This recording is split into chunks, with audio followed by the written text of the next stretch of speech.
This is my brother Abram handing me some leftover chicken. This is me already to eat it, and this is my wife, grossed out by this whole scene. My brother came for a business trip. We were supposed to work on our travel vlogs channel, but then something happened, something we couldn't ignore.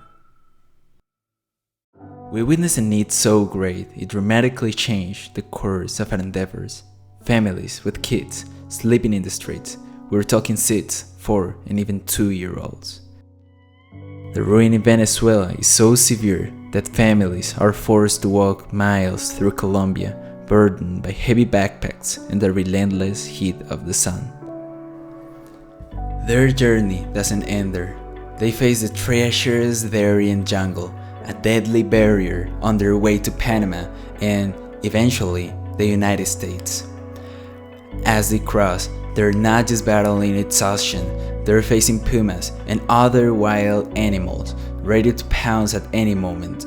But what's even more terrifying are mafias, dangerous men lurking in the shadows of the jungle. These predators aren't just after the money, they're hunting for opportunities to commit unspeakable acts, to inflict every kind of horror you can imagine.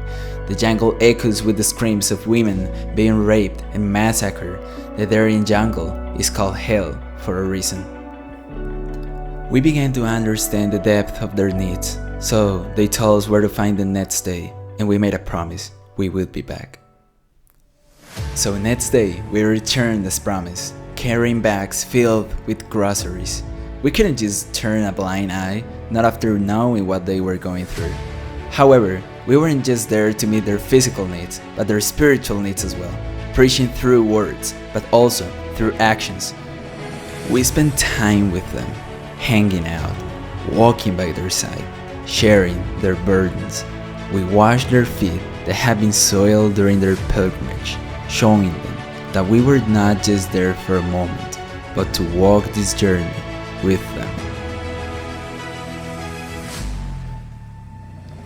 But there was still more work to be done. We wanted to reach even to more people in need, and that's when Oscar and Alejandra, the generous couple who owned this hotel, stepped in. They donated 70 dinners so we could continue our mission.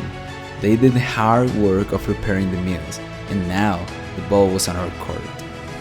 So we gathered the evangelism team in a park that we had previously scouted and where we saw a great need. We were praying for others, spreading the word, sharing food. We were there to seek and save the lost, but we were expecting that in the midst of it all, we would meet Davison's family and little Valentina sleeping in a tent. But thank God, that situation changed. Doesn't Jesus command us to invite to our banquet those who cannot repay us, to love on them, to ease their pain and suffering, like this man who had to take 2 ibuprofen every night just to sleep because of a piece of molar left in his gums due to a medical malpractice. Thank God we were able to fix that too.